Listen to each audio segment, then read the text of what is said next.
Welcome everyone to Raw Sport. My name is Amr Hulu. We're back with another show and a very special guest, Mr. Teremoana Jr. Welcome to the show, buddy. How's things? Very well, thank you, Ahmed. Thanks for having me on. Been a good morning so far. So. Awesome. Let's hope we can continue the good spirits. For people just discovering you, who is Teremoana outside the ring? Well, my name's Teremoana. I'm an Australian Cook Islander. I really embody my Cook Island heritage as real warriors back in the days, and I just come out and basically I'm a warrior too, and I'll fight anyone who gets in the ring. You've got a pretty healthy KO ratio. Do you see yourself as a knockout artist or a complete fighter? I wouldn't say I'm a complete fighter yet, but I'm on the path to being a complete fighter. When it comes to knockout artists, I actually don't believe I punch hard, me myself, but some people seem to just be falling down when I fight them. But that's the heavyweight division. If a punch lands, you're going to go down. So I'm happy that I haven't had to do too much overtime in my boxing career so far. So yeah, I'm happy with that. So you reckon people just fall over, do they? Yeah, for some reason they fall down and don't get up, especially the last fight. Hilarious. All right. Do you go into these fights looking for the knockout, or does it just happen, as you just said, they just fall over? Yeah. Oh, I just go in, train hard, and the longer I'm in this sport, the stronger I am getting, the more skillful I am getting. So Awesome. They should come a lot better and a lot faster. Fantastic. You were a plumber before boxing full time. Was there a moment you knew I got to quit this and get back in the ring? Nah, so my kind of story is I always, like, when I was young, wanted to be a tradie. I got into plumbing, and then my plan was to just start a plumbing business. Ever since I was young, start a plumbing business, do that, earn enough to get a few offsiders working for me, build my business up, and then buy a house and etc. Go from there. But when I was the age of 20, my grandfather passed away. So his name is Teremoana Tangauru. That's who I'm named after. I'm his namesake. So when that happened, when I turned 21, people used to call me my middle name, which is Samson. I asked everyone if they can call me by my first name, which is Teremoana. And then basically from that day, it was 3 days after my 21st birthday, I was like thinking to myself, I'm 21 now. I've got the whole world at my feet. I can do anything I want. What do you want to do? And then I was like, stuff it. I'm going to be world champion, basically. And then since that day, I've never looked back. And yeah, I'm on the path to becoming world champion because I know I can do it. I've always believed I've got the attributes to do so. And I just got to put in the hard work to get there. So your middle name's Samson? Yes. That's why I grow my hair too. Teremoana Samson, Teremoana Jr. Yeah. There's more, but yeah. Teremoana Samson Jr., Leon Teremoana, yeah. Wow. Yeah, so Samson, if people know the story about Samson, he was like a Nazarite, made a promise of God not to cut his hair, amongst other things. And when I took on my first name on my 21st birthday, since that day, I haven't cut my hair, and I plan to carry it on until I retire. Wow. That's a very interesting fact. Have you ever shared that before? Yeah, I've shared it a few times. Yeah, I believe a lot of power comes from it. When you make a covenant, which is a promise, especially with God, you can get power from it. Wow, there you go. Very powerful stuff. How close were you to not pursuing boxing? Were you? I was not pursuing boxing. I wouldn't say how close I was to. My last fight was at the age of 19. It was the Commonwealth Games trials for the Gold Coast Games back in 2018. I was unsuccessful, and that was my last fight. I never ever wanted to pick up the gloves again. I didn't really have love for it when I was younger. It was just something I did to respect my father as he wanted me to box. And yeah, never wanted to box, and then that was it. I was going to be a plumber. Wow. And then yeah, when I started going by my first name, Teremoana, it was different because people knew me as Samson, but now they know me as Teremoana, which is my family name. And so how I seen it is every time someone says my name, it reflects my whole family. So what do I want to do with that? And then I chose I want to be world champion. Wow. How much does your heritage drive your career? Like, how much influence does it have on it? I would say it's probably like that one of the probably the sole driver.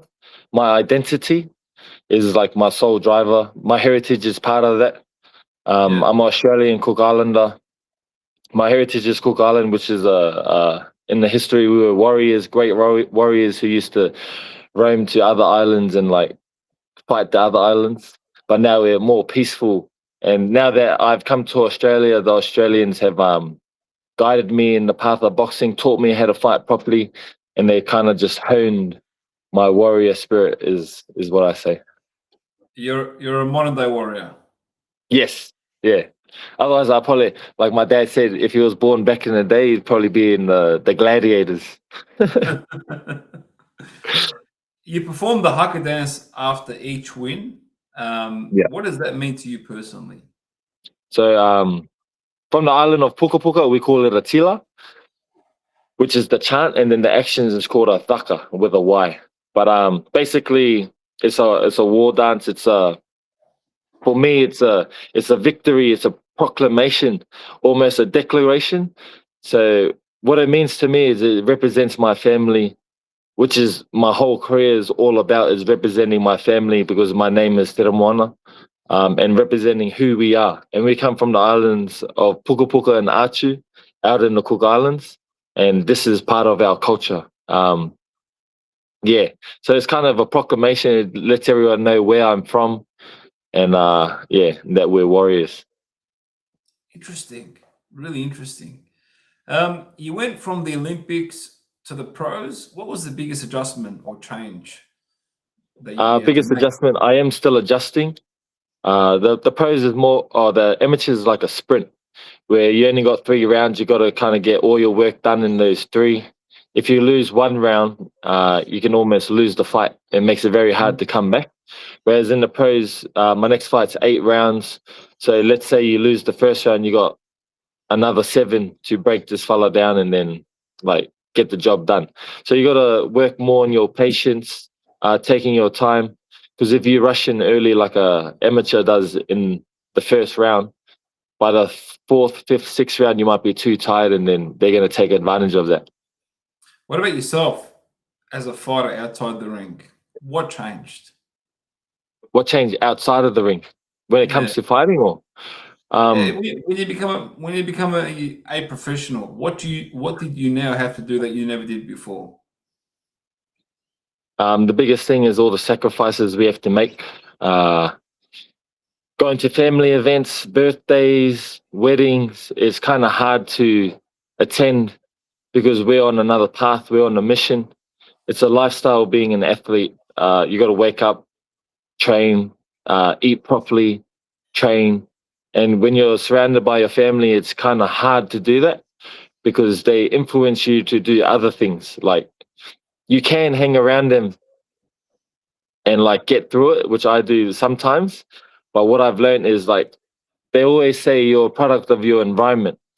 So you got to surround yourself with other athletes, other people like-minded who are on the goal of like being professional fighters, world champions, because you become who you surround yourself with. So if I'm surrounding myself like with my family, which is the best, I love spending time with them, but they're not on the same path that I am, like trying to be a world champion. So they can do things I can't. And it's just better to remove yourself from the situation than to like expose yourself to the temptation. What about all this additional stuff? The media, the big lights, you Oh, know? yeah. How, So for how, me, how have you handled how have you handled all that, all this additional work that you never had to do as an amateur?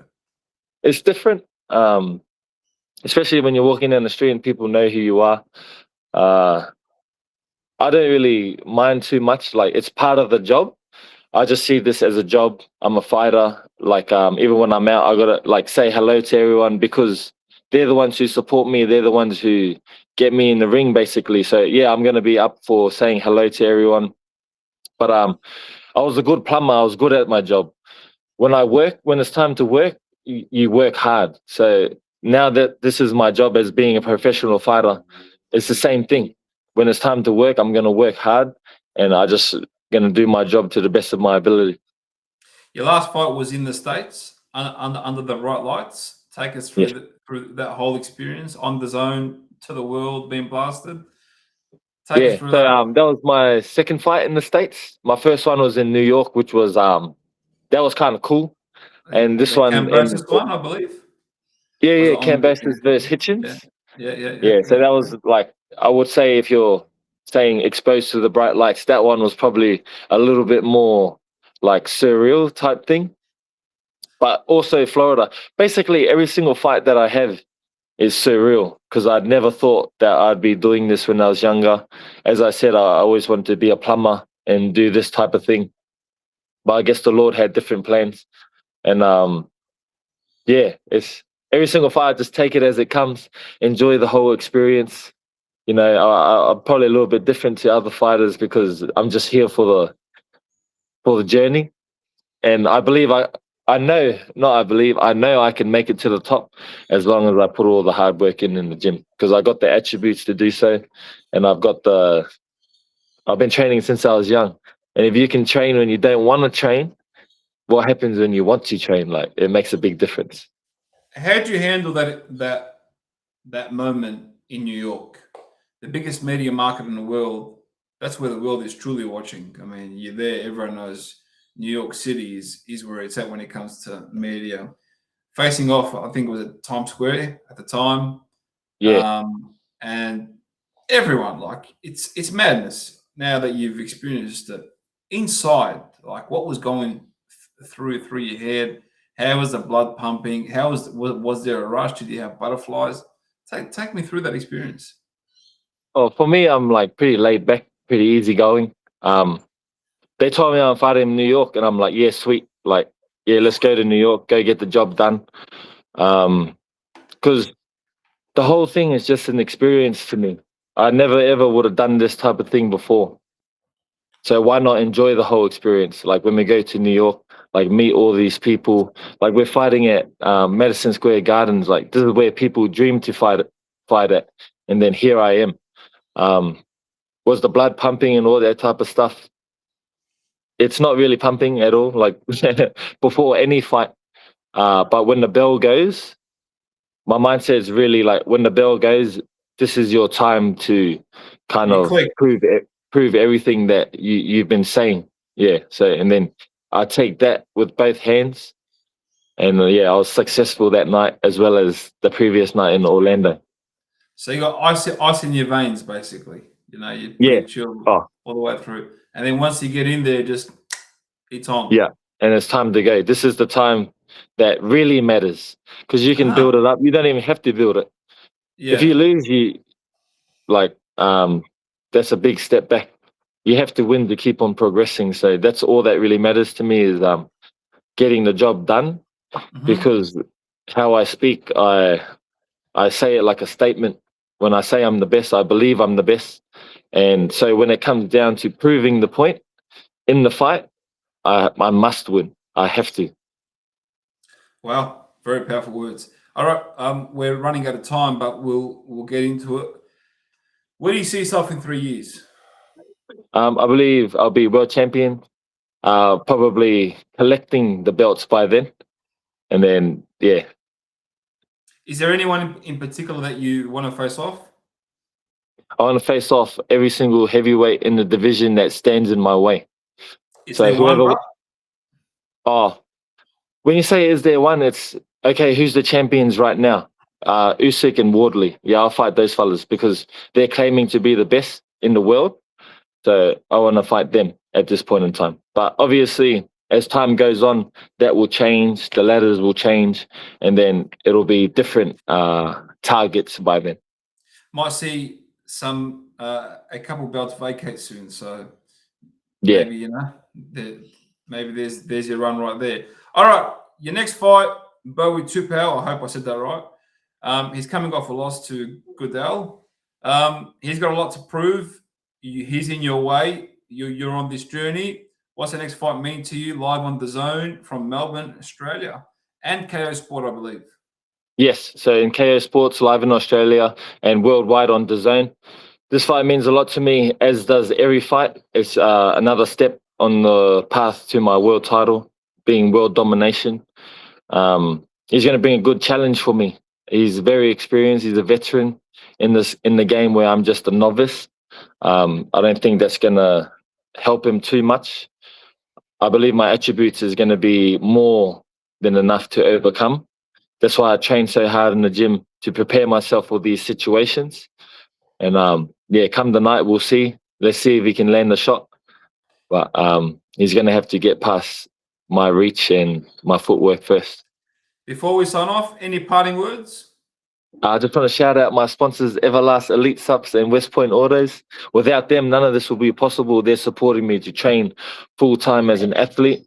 And my promoters, Matchroom, in association with Tasman Fighters and Gold Star. You know, without my promoters, I wouldn't be where I am as well. They're doing a great job with me, and until we're all the way to the world title, basically. And thank you very much, Ahmed, for having me on the show. And yeah, looking pleasure, forward. mate. No, Ladies thank and you, brother. gentlemen, Teremoana Samson, Teremoana Jr., thank you very much for joining me on Raw Sport. Take care and all the best. Thank you very much, brother. Have a good day. You too.